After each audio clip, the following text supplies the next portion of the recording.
So I want to start off this lecture by sort of continuing from last time. We were talking about Benedict and Jerome and some of the monks. I want to start tonight's talking about Augustine. Augustine was an extremely bright man. We've talked about Tertullian and Origen. Both of them are very bright, kind of phenomenally bright. But this guy, Augustine, it's been said that he was probably the brightest mind of this period of antiquity. So he was just very well read. His father was a pagan, but his mother was a Christian. And he was brought up in a home that valued education, so they made him go to school. He did very well. And whenever it was time, he went to Carthage and started going to school there.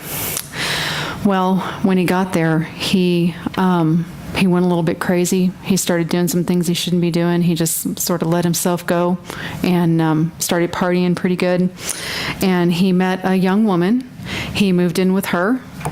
She became pregnant. They had a son together, and they lived together for about 13 years. And at the time, he was practicing a religion called Manichaeism. It doesn't really matter. The book mentions a little bit about it, but basically he had been practicing this for a few years, and he basically outgrew it and moved on from it. But eventually he moved from Carthage, he and his girlfriend and their son, and they ended up living in Rome. Well, while they were in Rome, he and his girlfriend split. And he, again, kind of descends into a dark place, and he begins a pretty promiscuous lifestyle. He's just very much out there. So he's hanging out in Rome. He's working. He's no longer with his girlfriend. I don't know if he's seeing his son. My assumption is he's not seeing his son at this time. And then he is offered a job, a really very high position, academic position in Milan. So he picks up by himself. He doesn't have either his girlfriend or his son with him this time, and he moves to Milan. Now, once he gets there, he is very interested in going and listening to a teacher.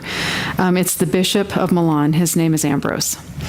Augustine is a student of linguistics and rhetoric, and this Bishop of Milan, this Bishop Ambrose, he is a well-known orator. He's a very good speaker, and so because of that, Augustine was interested in going and listening to him. He wasn't necessarily interested in what he had to say specifically. He was just interested in listening to him say it, which is kind of strange.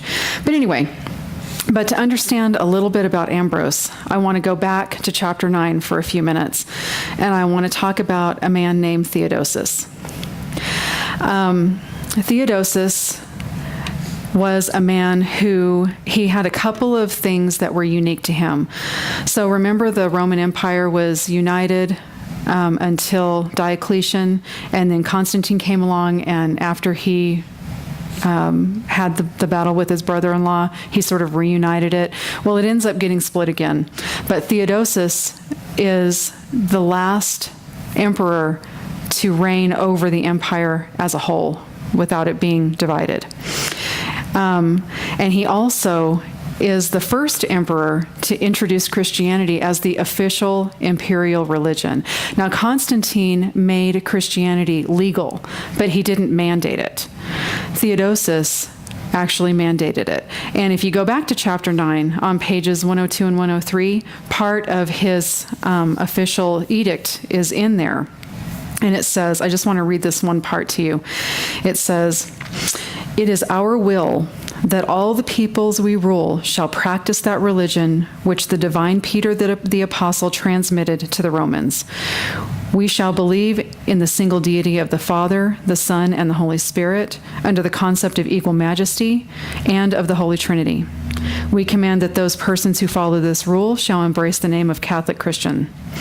The rest, however, whom we adjudge demented and insane, shall sustain the infamy of heretical dogmas.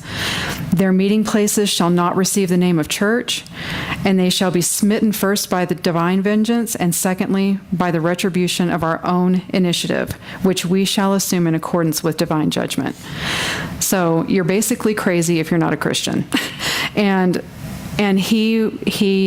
Anyway, so the two things that I want you to know about Theodosius is that he was the last emperor over a united Rome, and he actually made Christianity an official religion of the empire. Now, around the end of the 4th century, about 395 AD, in Thessalonica. So in Thessalonica at this time, they had sporting events, just kind of like today. And they have big fan followings of certain athletes in these sporting events. Well, one of the events were chariot races.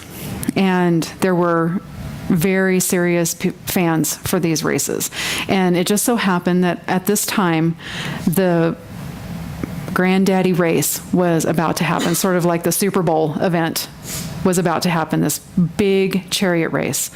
Well, one of the main athletes that was to participate in this was arrested for homosexuality. Well, because he was arrested, he was in jail and therefore couldn't participate in the race. Well, his fans were really super upset. These people really love these races, apparently. They were really upset, and they began to protest a little bit, and they began to just cause commotion over the fact that this man was in jail and he couldn't participate in the race. And it escalated to the point where actual riots broke out over it. And as a consequence, during those riots, Roman soldiers ended up being killed. Well, Theodosius finds out about this, and he completely flies off the handle. He does something absolutely unheard of, and he gives this reactionary command when he finds out his soldiers are killed. And he calls his Roman legion leadership in and says, I want you to take your men, I want you to go to Thessalonica, and I want you to kill everybody. Every person you see in the city, I want them all dead. And so the soldiers say, yes, sir. They grab their gear, get everything packed up, and they take off. Well, a little while later, I don't know what that means, maybe that day, maybe the next day, I don't know, because they had to travel from Rome to Thessalonica, so it was going to be a bit before they got there. Theodosius realized that he may have overreacted just a little bit, slaughtering an entire city over riots from chariot races and arrests and things. He realized that he probably overstepped just a little bit. So then he sends somebody to stop the massacre. Okay? Well, by the time the message reaches the Roman soldiers in Thessalonica, they had already begun carrying out the original order, and about 7,000 people were killed before the rescinding order was given to them, or before it was received. Well, enter the Bishop of Milan. Now, Ambrose is the religious authority over Theodosius. So that is who Theodosius would go to for counsel, for help, for any sort of faith need. Well, Ambrose finds out what's happened. He gets the whole story, and he is equally upset, and he tells Theodosius, all right, that's it. You've blown it, and you're out. No more communion, no more fellowship with the church, which at this time means a lot more to this group of Christians than it does for a lot of Christians today. Being out of fellowship and not being able to participate in communion is It is being cut off from God, basically. So Ambrose tells Theodosius, "You're out." And Theodosius says, "Whatever, I don't even care. That's fine. I'm out. I'm good with that." Well, a month goes by, 2 months, 3 months, 4 months. Pardon me, I thought I turned this down. 2 or 3 or 4 months go by. And as usually happens with people who are, they have a life where they like being in fellowship. They've been in fellowship for quite some time. They're used to it. When it's cut off after a little bit, they begin to miss it. And they start feeling the effects of being disfellowshipped.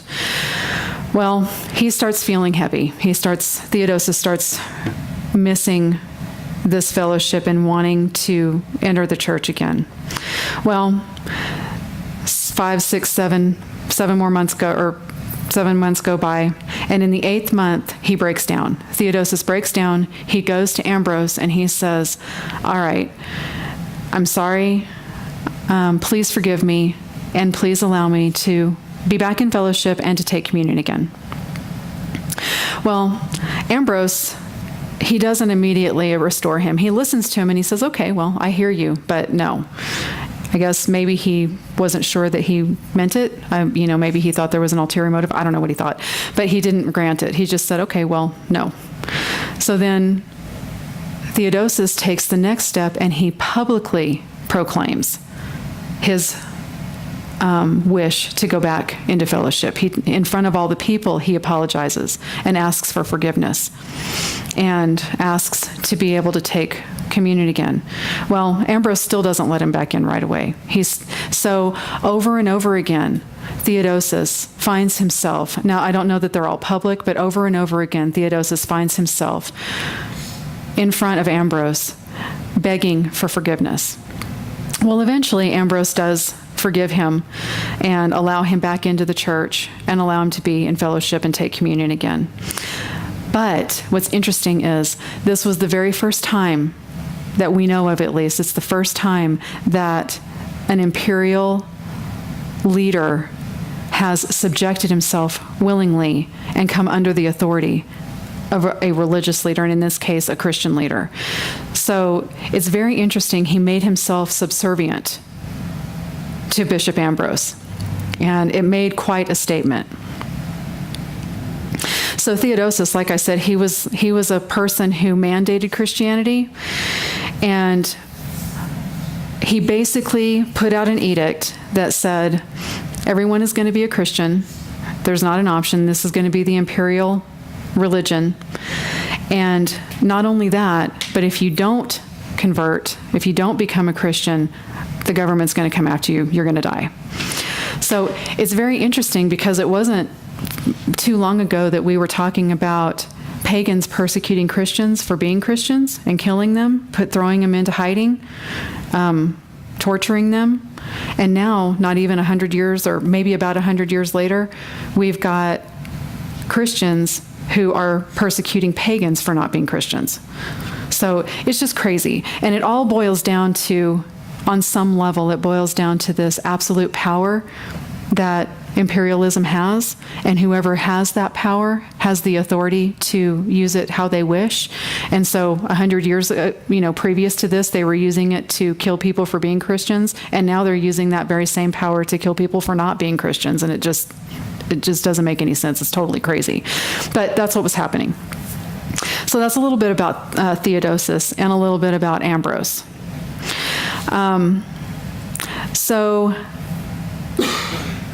And actually what I really think is interesting is one of the things that was said was Theodosius, part of his logic in mandating that pagans turn to Christianity was that he was requiring of his subjects the same thing that he endured himself. He became subservient, so he expected everyone to become subservient. So that's interesting. He wanted everyone to be in his shoes, basically, but for whatever that's worth. Okay, so now let's get back to Augustine. So now we're back in Milan. Bishop Bishop Ambrose is teaching, just doing his thing, and Augustine comes in and he is listening to his talk. Well, the word of God is being spoken, and as God often does, he starts to turn the heart of Augustine. He starts to melt him a little bit, starts to break him a little bit. The word of God is penetrating him a little bit, and as he's sitting here listening, and it may have even been more than one teaching, but as he's listening to Ambrose's teaching, he begins to think back on his life. He starts remembering his mom and this Christianity that she believes in and that she lives. He's thinking about his ex-girlfriend and his son who he hasn't seen. He's thinking about his extensive promiscuity that he's been involved in since he basically left his girlfriend. And so all these things are kind of swirling around in his head. Another thing you need to know about Augustine at this time is he knew about Pachomius. Remember, he was the general that was at the Milvian Bridge that was on Maximius's team, and he survived the battle. And after he retired, he became a monk, and he kind of militarized this way of living as a monk out in the desert. Anyway, so this guy, and remember, he took two of his monks to Rome, and with them they took this biography of the first monk, Anthony, and they made a huge difference in Rome. People were affected by them. Well, Augustine had heard of this, and so he had heard about the change that had happened, these peoples whose lives had changed, and he read that biography, and he was absolutely astounded whenever he read it. Because remember, Augustine is very well read, he's very intelligent, exceedingly bright, like has everything going for him. And he reads, and he's also caught up in this sort of sexual lifestyle that he can't really control. Maybe he doesn't want to control it, however you want to think of it, but he's caught up in this lifestyle. And he reads this book, this biography about a man who couldn't read, who couldn't write, and was so self-sacrificial. Everything he made above and beyond what he needed to survive, he gave to the poor. He had people coming from all around trying to find him so that they could get wisdom from him, they could get direction from him. He had Constantine sent him a letter. I mean, he had made it enough. He was well known enough that even the emperor had sent him a letter. And he was able to, by putting himself in the lifestyle that he was in, he was able to thwart off this temptation. They all had the same issues. They all talked about having sexual temptation issues. Well, so here's this very bright, very educated, everything going for him guy who is being slowly broken. And now he's thinking about Anthony and how this man, he chose to be broken. And he chose to put himself in a place where he could serve the Lord as purely as possible by getting away from the things that tempted him. And so that really hit him hard. That really humbled him and made him realize that he saw himself as, he really thought he was very wise, very smart, very educated, very knowing. And then he reads this and he realizes, you know what, not only have I messed up and my life is kind of in a shambles, but I've got this guy who has, by the world nothing like what I have. And look what he's done. So he's just really swirling with all of this stuff that's hitting him, and he's trying to digest the whole thing.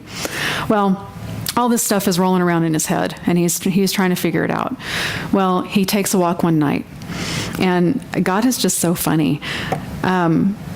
He's relentless is what it is. So Augustine is just walking around, and this little girl is playing a game. I don't know what it is, whatever. But she is saying a phrase over and over again. I don't know if she's singing it or saying it or whatever, but she's playing, and she keeps saying this phrase: take and read, take and read, take and read, take and read, take and read, take and read. Well, he hears this, and he is just like, for whatever reason, God used that little girl to slam in a conviction for Augustine. And he he turned from his walk, went straight back home, grabbed a Bible, and he did one of those things where, he just kind of let it fall open to see where it would land, which is, kind of the roulette Bible philosophy, which is a little bit weird. But anyway, it opened up to Romans 13 and 14. And so what he reads is, now remember, he's in a state. He's having a hard time. He's kind of freaking out. And this is what God opens up for him. Let us walk properly, as in the day, not in revelry and drunkenness, not in lewdness and lust, not in strife and envy, but put on the Lord Jesus Christ and make no provision for the flesh to fulfill its lusts. Well, that's pretty much all she wrote for Augustine. He read that and he dropped everything and immediately gave his life to Christ on the spot. And it was over. So the first thing he does, basically, is the first thing a lot of people do. He calls his mom. And he says, "Hey, Mom, I'm a Christian." And she's super thrilled, I'm sure. She was really excited. And then he goes off and he finds his son. Okay? So now it's Augustine, his mom, and his son. And they're traveling. Well, I'm not sure what happened, but his mom ends up passing away. And he is absolutely devastated. He's very upset over his mom's death. Not too long after that, pretty short order, his son also passes away. So now he goes from devastation to destruction. He is absolutely destroyed over the loss of what family he had left.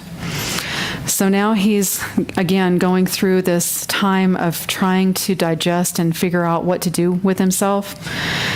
And he has been reading all this time. He's been reading about monks, about vows of chastity, vows of poverty, vows of this and that and the other.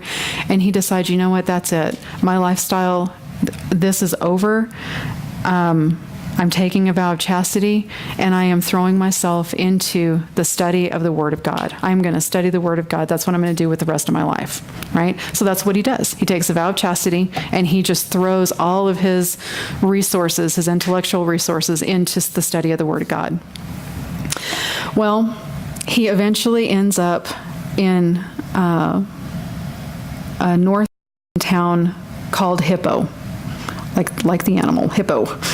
It's close to Carthage, but he is eventually made the pastor or the bishop over that town. And so he's teaching and studying in Hippo. Well, there is a movement that comes through called Donatism, and the book mentions it. Basically, what the Donatists said was, back in the 300s, whenever the Christians were being persecuted, there were pastors who took the scriptures and threw them into the fire in order to avoid persecution. They burned the scriptures in order to keep themselves safe. Well, the Donatists saw that as an act of apostasy. They saw the burning of the scriptures as equal to denying Christ, and they were absolutely unwilling to forgive those leaders of that act. So what they wanted was for the church to recognize that act as apostasy and get rid of these leaders. Part of the reason is because what they believed was the moral fiber of those bishops were compromised. Therefore, any sacrament they gave or anything they did was also compromised. Nothing they did and nothing they said, all of it was corrupted. And for whatever reason that the sacrament was being done, the good that it was supposed to do, it was null and void because of the moral depravity of the person overseeing it.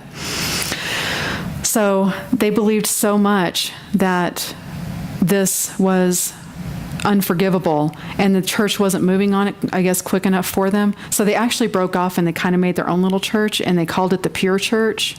They were the pure ones. Well, Augustine addresses these issues with them. And he says, and Augustine said, this idea you have of a pure church, it doesn't exist. The church is not meant to be pure. The church is meant to have good people bad people. It's meant to have people in it. It's meant to give people an opportunity to come to Christ. It's not meant to be a pure place. So he completely rejected it. He just wouldn't have anything to do with that theology. And he also rejected this idea that the morality of the pastor negated the function that he was performing at that time. So he completely rejected what the Donatists had to say, and he wrote about it. What came from fighting or his writings that were going against those teachings, he began to formulate a hierarchy for church government, because this was a direct attack on the leadership of the church. And so he began to sort of formulate a way of establishing a hierarchy within the church that would be stable and perhaps have some accountability, and there would just be some structure to it. So one of the things that came out of his meetings with these Donatists was this hierarchy of church leadership. There was another group of people that came on the scene, the Pelagianists. The book also mentions this very briefly. Their basic doctrine was that a person is capable of living a sin-free life. Well, Augustine, given his history and given his testimony, given all of the agony that he had to go through in his own life, realizing the depth of his own depravity, realizing the depth of his own sin, and then on the other side of that coin, realizing the generosity of grace and realizing how powerful grace is, he absolutely rejected this idea that a person is capable of living a sin-free life. What he began to teach was that people are born with sin nature, that they're basically born depraved on some level, and it can't be helped, it can't be controlled. And that there are none righteous. Just like we hear out of Romans, there's none righteous, no, not one. And this view of self-goodness and self-capability of being sin-free, he just completely rejected it. Well, his writings that came fighting this group of people, they became the foundations of the need for salvation due to a sinful nature that cannot be avoided. That was basically his premise. Well, it's interesting. I mean, he had other things that he wrote against, but I'm just kind of picking on these two for a reason. And the book they picked these two for a reason. It's interesting because we haven't gotten to this part yet, but I think that everyone is aware that the Universal Church ends up splitting and becoming Roman Catholic. There's a Roman Catholic branch and a Protestant branch, and there's also Eastern Orthodoxy, but primarily what I want to talk about is the Protestant and the Roman Catholic branch. What's interesting about Augustine, what makes him so unique, is that both the Roman Catholic branch and the Protestant branch claim Augustine as a forefather, even though doctrinally they were at odds enough to have to separate and become separate groups. So these first sets of writings that I was talking about, this hierarchy of the government, or the church government, that is what the Catholic Church is actually based on even today. Like their entire leadership structure is based on Augustine's writings and the things that came out of his dealings with Donatism. And alternatively, the Pelagianists and the writings that he wrote against their teaching, they became the foundation of what Martin Luther used to kick off the Reformation and kick off Protestantism. So they're different writings, but by the same person, and two, if you want to call two of the three main branches, at least, that are coming up, they claim Augustine as a forefather. And that's very unique and very interesting. So Augustine is very important to these two groups of people. Roman Catholics, like I said, they base their church structure on Augustine, and Protestants base their you must be born again doctrine on Augustine's writings. One of the things you should know about Augustine is that he was, during his lifetime, Rome was actually destroyed. The book touched on that too. And he wrote a book called The City of God. It's one of the more famous writings or things that he's known for. Apparently I have not read it, but apparently it's can be a difficult read. There's an abridged version that's apparently a little bit easier to get through. But Chuck Colson wrote a book called Kingdoms in Conflict. And that book is basically, if you were to read Chuck Colson's Kingdom in Conflict, you would be getting the same basic teachings that you would be getting out of City of God. It was rewritten for America and in more modern times and kind of brought up to date. So anyway, but you should know that Augustine wrote The City of God because it is something that he's known for. Okay, so that's what I wanted to say about Augustine. Okay, so now I want to start talking about the split that's about to happen. Now remember, at this time, we still have one universal church, one Catholic church. And you remember that Diocletian split the empire, Constantine reunited it, Theodosius was the last emperor to rule over that united empire, and about 100 years later it splits again into east and west sections. Now, Constantine had made the city in the east, he had renamed Byzantium to Constantinople. That became the new center of everything, the center of the empire, period. But it also became the center of Christianity for the empire. And it was taken from Rome and moved to Constantinople, right? Well, because of the way that the split happened, the geographical split, basically, so remember at the very beginning we talked about the 5 major cities. There was Rome, Antioch in Syria, Alexandria in Egypt, Jerusalem, and what am I missing? Oh, that's it. There were 4 major cities. Now Constantinople is a major city. That's the 5th. Okay, so when we first started talking, it was Rome, Alexandria in Egypt, Antioch in Syria, and Jerusalem. Well, Jerusalem has been destroyed, and so there's not too much left of it, but because it's Jerusalem, the empire still regards it as a major city, even though it's not. And now you add in Constantinople. So you have these 5 major cities. Because of the geography and the way that the empire was split, Rome is kind of off on its own. And the other cities are in line with one another. And some of the stuff I read actually had Alexandria working with Rome more than this book sort of lets on, but I'm not sure. I've seen it both ways, but for the purposes of this book, Alexandria, Antioch, Jerusalem, and Constantinople, they're all not necessarily allies, they just are all in the east. And then you've got Rome all by itself off in the west, okay?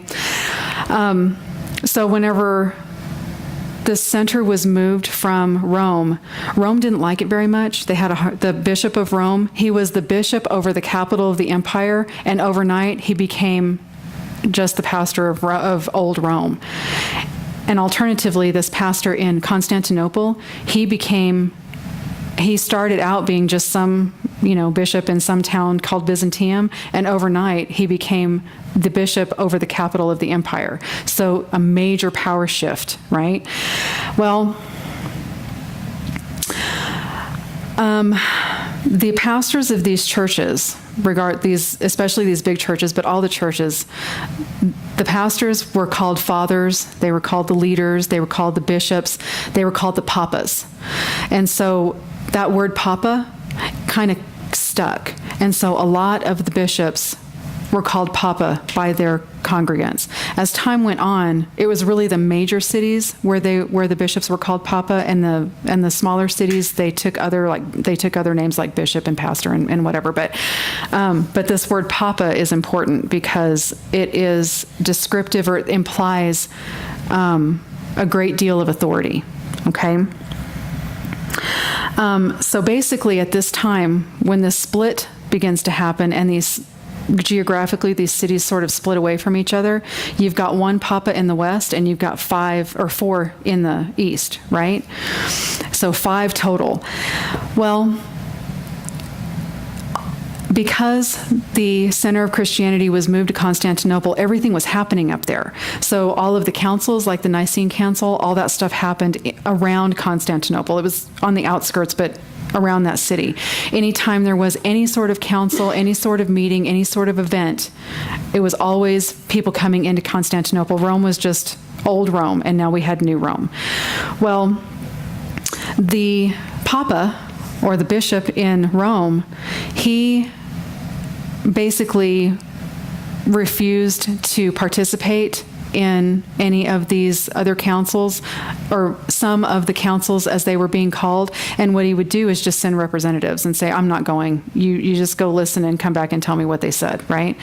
Well, that's sort of a little bit of a slap in the face whenever you're called to a council and then you send your representatives. You know, the bishops in the east, or the papas in the east, they were, every time I say papas, I think of potatoes. I don't know about you guys, but every time I say it, I think of a burrito. But anyway, they were still called papas, so we got to go with it. Anyway, so these bishops, they allowed the representatives to come in and allowed them to speak for him and take notes for him or whatever, but the actual bishop didn't show up, or wasn't showing up for these things. Something interesting happened because he wasn't going. So there were decisions being made for the empire, religious decisions being made for the empire at these meetings, right? Whether they're big or small, lots of decisions are being made. And Rome has nothing to do with it. I mean, they don't get to cast a vote, right? Well, on one hand, that's a bad thing. They don't have their hand in anything, but at the same time, it's a good thing he doesn't have his hand in anything. So it gives him, it's interesting, it gives the bishop in Rome an opportunity to kind of sit back, like after the decisions have been made, and then his representatives come back and they tell him everything that's going on. Well, then he sees the effects of the decisions. And if they're bad, then he gets to sit back and say, oh, well, I wouldn't have voted that way. Or if they're good, well, of course I would have voted that way because it's good. And so it painted this really interesting picture of who he was and the kind of leader he was, because he was able to stay back from it and kind of retrospectively see things.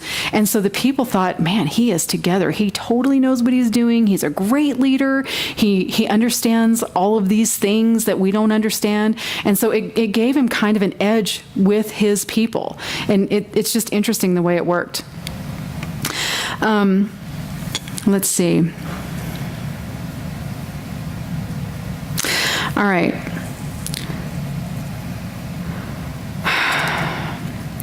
Okay, so at one of these councils, I don't know which one, it's just one of the meetings that the pastors had where all of the people from the east, they showed up around Constantinople. Well, at this meeting, the pastors decided that they wanted to give the bishop of Constantinople, the Papa, they wanted to give him a special title. Now, why would they want to do that? So it's unique. This bishop of Constantinople, this Papa, he had the opportunity and the authority to ultimately rule over all of the other bishops in the empire because he lived in the capital city and because he was the bishop of the capital city. He was the bishop to the actual emperor. Like, the emperor came to his church services. So he had every opportunity to have total control over the empire, over the religious aspects of the empire if he wanted it. But what he did was something interesting. He didn't take that control. Instead, he said, no, I want my other 3 papas, I want their feedback, as well as when it's necessary, I want the community of pastors. I want all of their feedback. I want us to work together and come to a consensus. So he had this phrase, he was the first among equals. That's what he called himself, the first among equals. So that even though he was the first among equals, it's interesting, the first. So while he shared the opportunity to make decisions and to come together and work things out and kind of make decisions as a group, he still had the ultimate authority. For example, if you wanted to be a bishop in the empire, you had to be ordained. In order to be ordained, you had to go to Constantinople and you had to meet with the bishop there, and you had to basically get his approval, and if you did, he would ordain you and you could move on with life. Alternatively, if you're already ordained and something happens, you mess up, you do something, he has the power to strip you of ordination. None of the other pastors in the empire had that power. So while he shared his power with the other pastors, he was still the first among equals. He still had authority over them. So the people around him, they knew that, and they wanted to make sure and keep him happy. You know, they bought him lunch whenever he came around. They went to see him. They sent him gifts. You know, they did the things you do to stay on the good side and whatever. So there was a good relationship. People tried to stay in good standing with him. Well,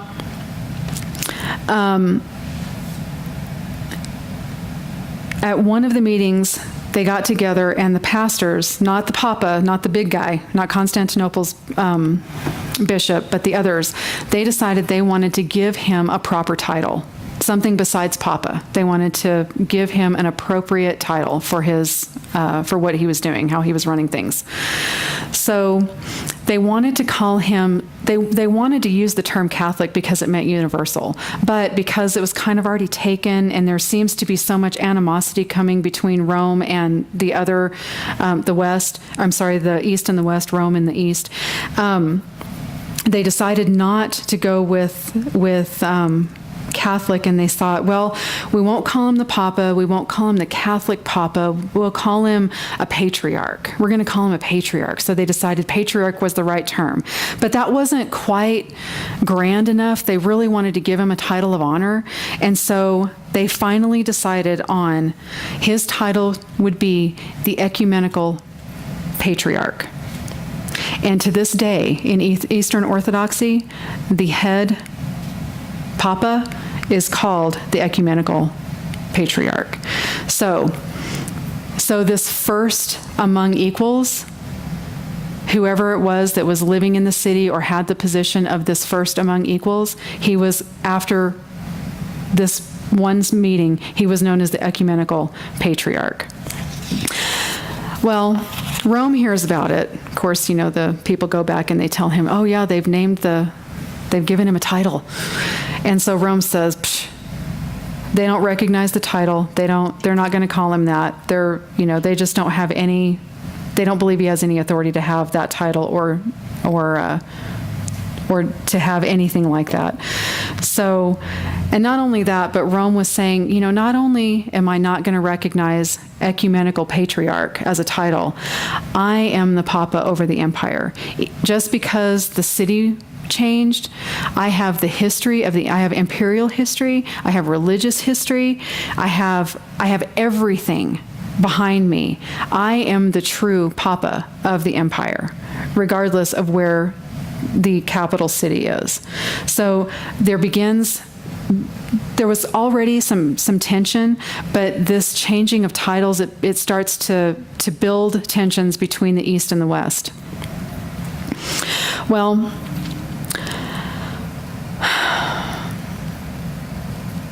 okay, so now let's talk about the pastor in Rome. I'll go back to the ecumenical patriarch in a minute.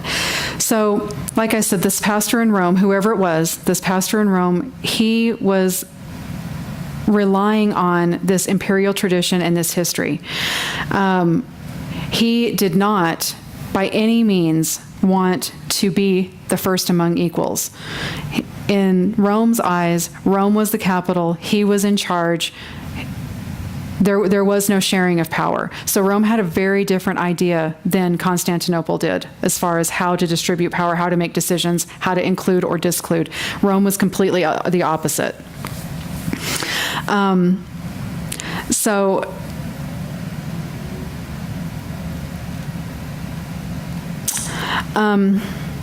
So now, setting the stage, kind of getting you to understand how the tensions are building, the last person I want to talk about, just a few more minutes, is Bishop Leo. Okay? He was a bishop in Rome, so he would fit into this sort of generic place. I mean, I've been very generic about, the Bishop of Constantinople, the Bishop of Rome. Leo was actually an acting Bishop of Rome at this time. And it's interesting, he had a very, very interesting life. A couple of very key events happened.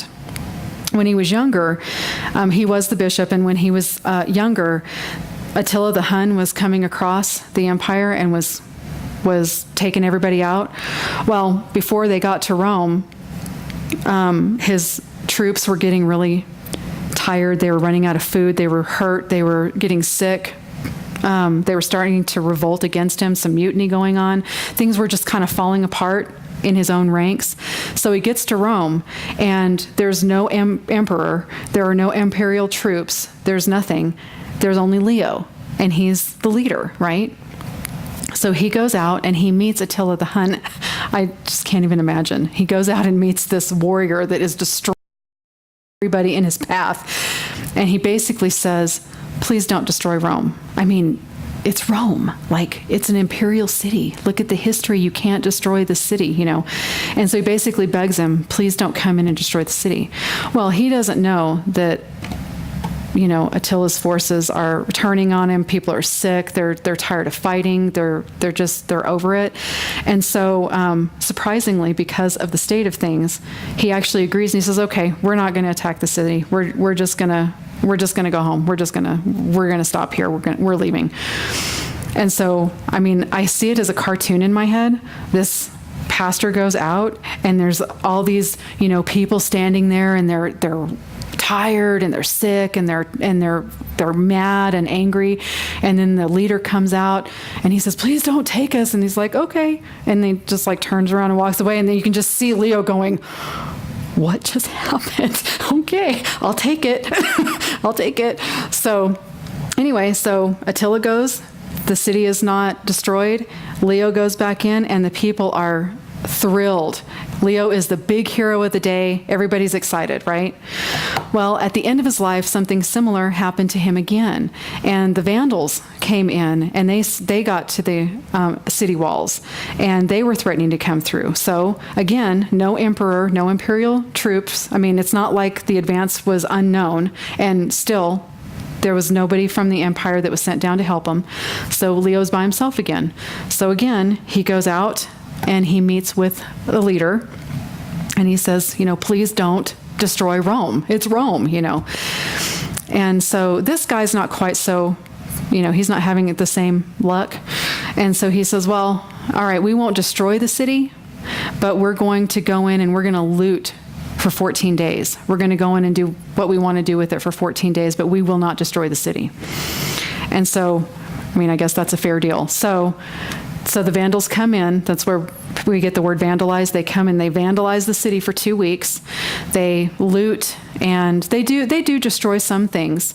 They cause a little bit of havoc, but by and large, given a group of people who were coming in with the intent of destruction and taking over and doing whatever they were going to do, very few people died. Most of the churches were intact, buildings stayed intact. They just lost their stuff. They lost their food, and they lost their gold and, their stuff.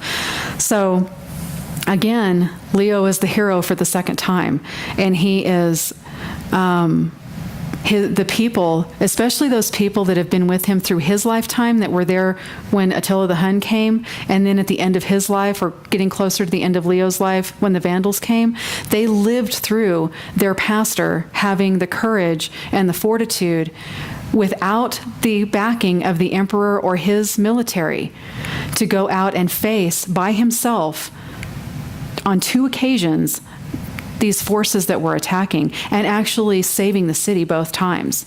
So the people loved Leo. They were all about Leo because of just the way that he saved the city 2 times. God used him to save that city twice. So while all this is happening, the East is pretty strong. They're getting along pretty well. Everybody seems to be happy over here. Rome has never really gotten along with them. The animosity is building. But what's interesting and sort of kind of tips the scales, like if you were it's easy to think, well, these 4 cities, this one city, it'd be pretty easy to just take over and do something with it. Not quite so easy because of Leo, because of what was happening with him. The people loved him. They supported him. They were absolutely loyal to him.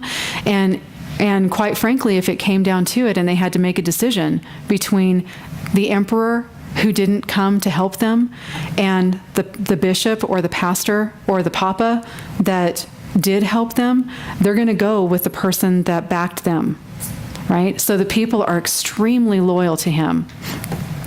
Well, Leo did a couple of things that are noteworthy.